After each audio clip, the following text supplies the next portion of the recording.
Assalamualaikum warahmatullahi wabarakatuh. Bapak Kepala Sekolah, mohon izin untuk mewawancarai hari ini terkait dengan tugas saya sebagai CGP. Saya mohon izin ya Pak ya, mewawancarai. Waalaikumsalam warahmatullahi wabarakatuh. Terima kasih saya ucapkan kepada Ibu Bidan selaku Guru CGP yang melakukan wawancara di TK Masyarakat Unit. Baik, kalau begitu saya juga berterima kasih ya Pak Bapak Kepala Sekolah TK Islam Asada yang sudah memberikan saya waktu dan peluangnya untuk mewawancari Bapak.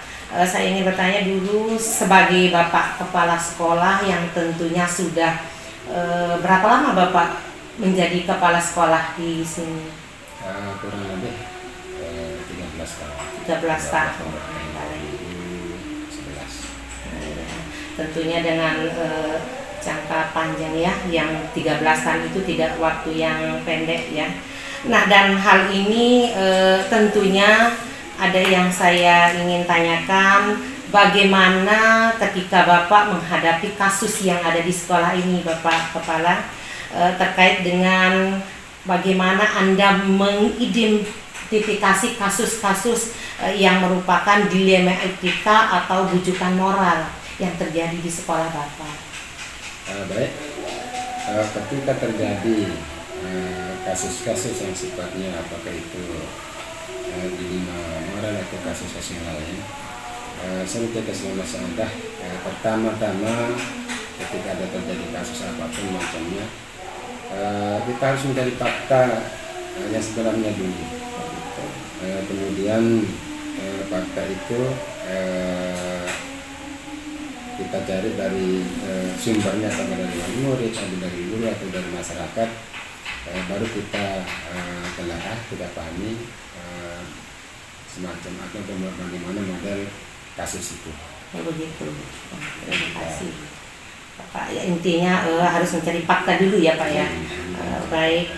Kemudian yang kedua, ini Pak, selama ini bagaimana sih Bapak menjalankan pengambilan keputusan di sekolah ini, terutama dalam kasus di mana ada dua kepentingan yang sama-sama benar dan mengandung nilai kebajikan, Bapak? Baik, cara saya di TK Masalah ketika ada apapun permasalahan atau kepentingan yang sifatnya sama-sama benar misalnya, tapi ada yang dua yang harus kita pilih salah satu, tiada lain yang kita lakukan sebagai seorang pemimpin adalah melakukan musyawarah. Karena kadang-kadang satu permasalahan benar menurut orang lain, satu permasalahan juga belum tentu benar menurut orang lain.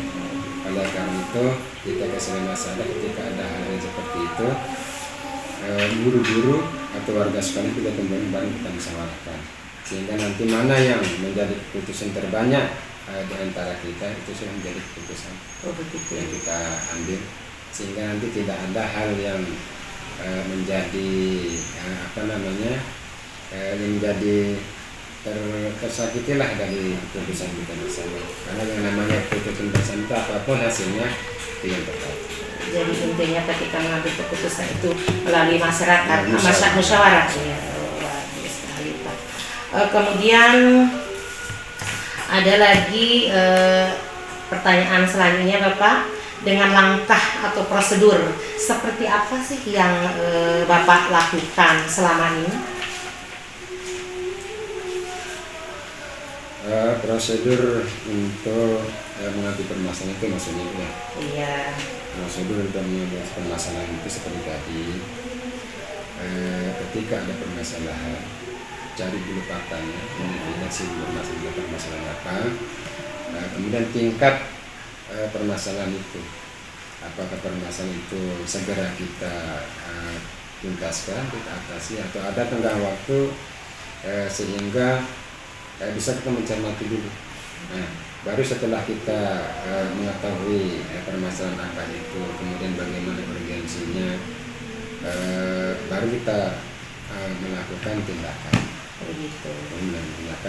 Tindakan apa yang harus kita laksanakan, apakah sifatnya musyawarah atau sifatnya pribadi saja,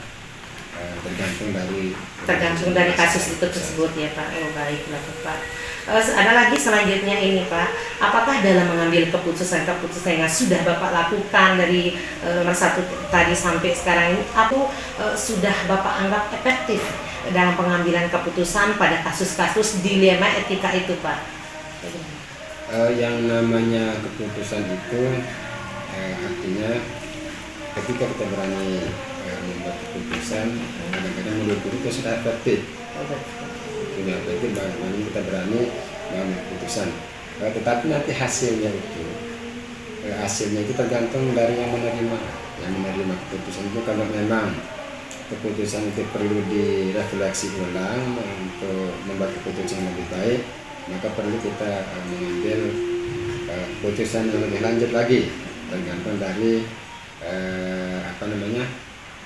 bentuk keputusan kita ambil, apakah perlu kita perbaiki atau kita refleksi ulang demi kebaikan di dalam satu lembaga. Begitu.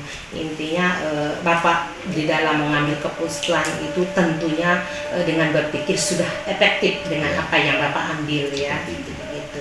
Selanjutnya ini Bapak, adakah selama ini ketika Bapak mengambil suatu keputusan di dalam dilema etika ini, apakah ada tantangan begitu Pak dalam pengambilan keputusan pada kasus-kasus dilema etika itu Pak?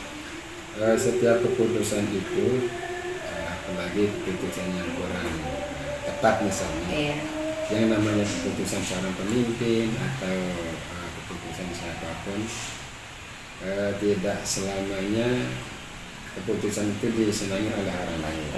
Namanya keputusan itu ada saja, walaupun keputusan menurut banyak orang itu baik, tapi sebagian kecil menganggap itu tidak baik.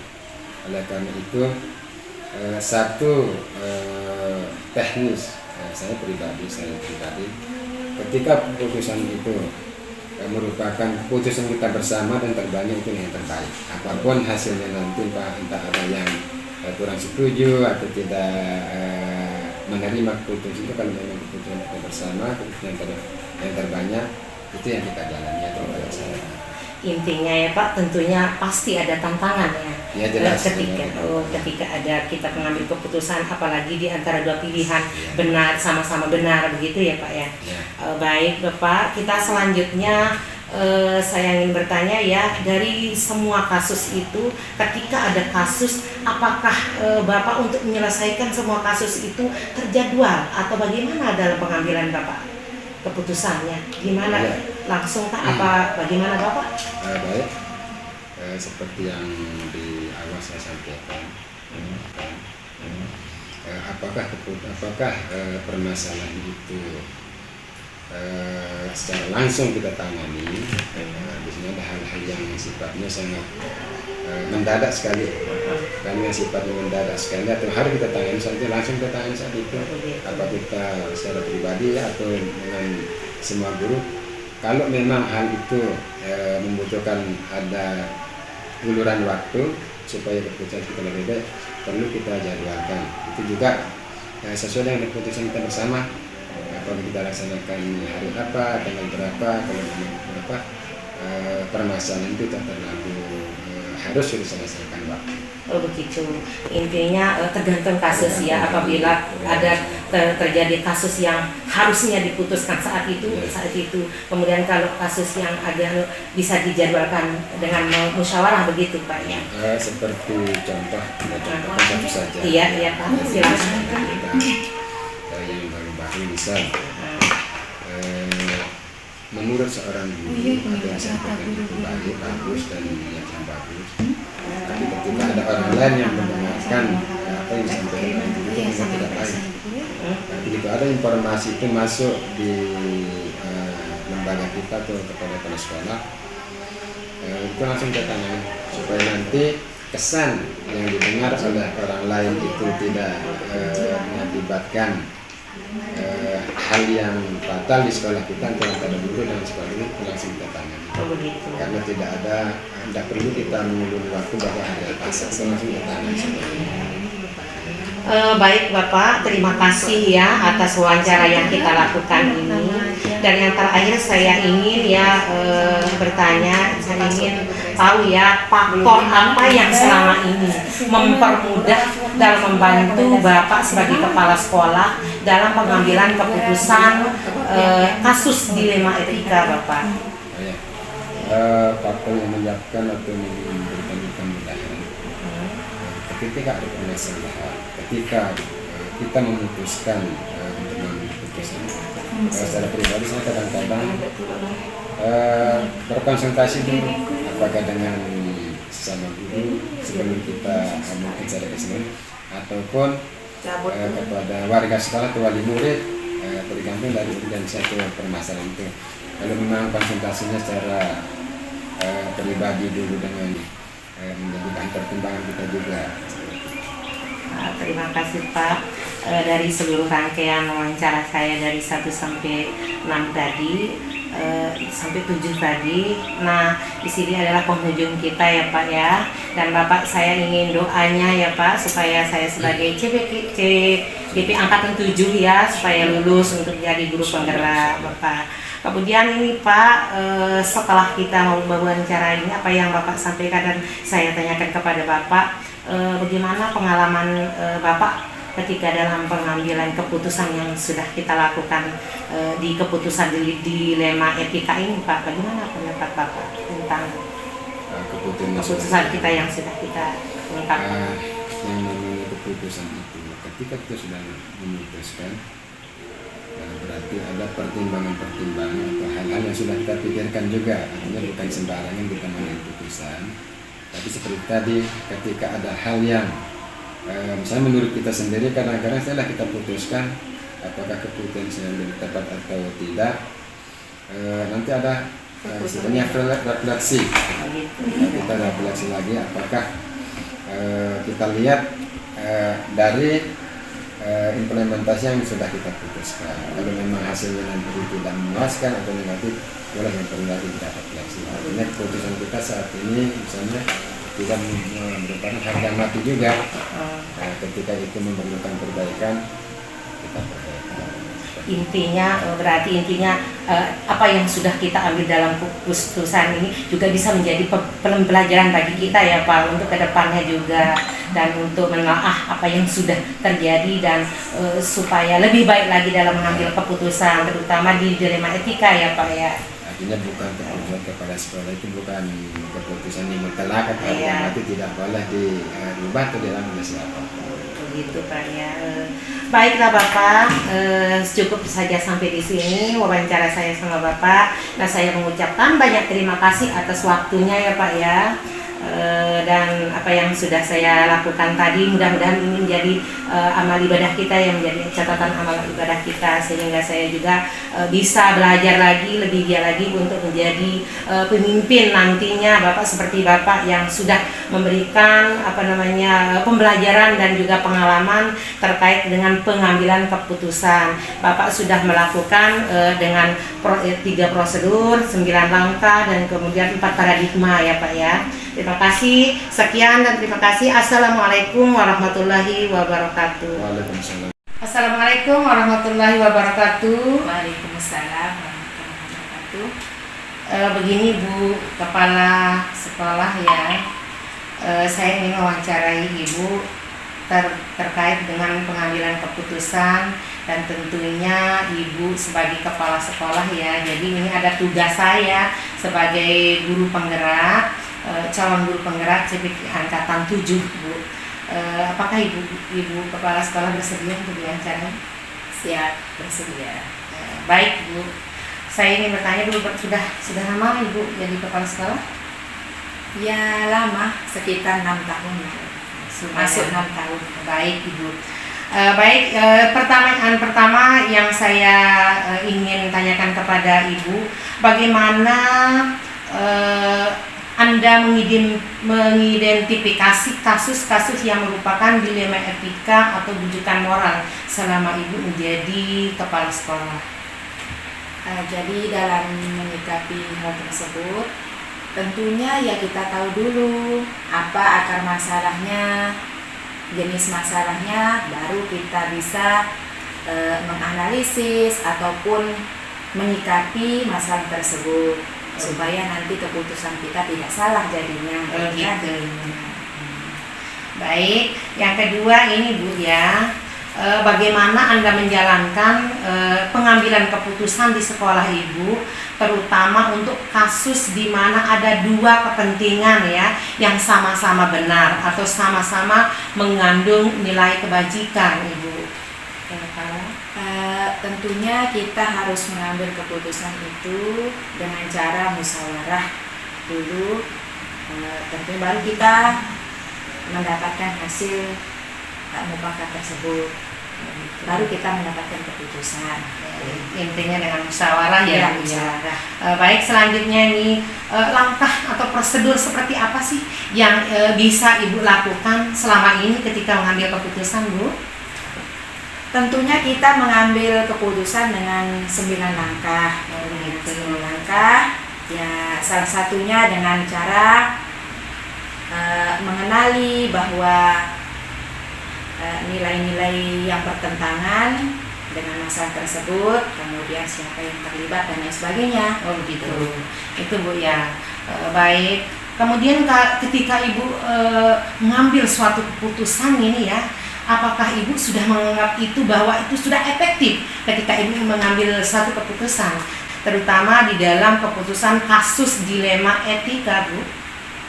Iya, tentunya sih kita sudah merasa yakin bahwa keputusan kita itu sudah benar karena kita sesuaikan dengan apa yang sudah kita ketahui dan pengalaman yang sudah kita rasakan selama kita menjadi kepala sekolah.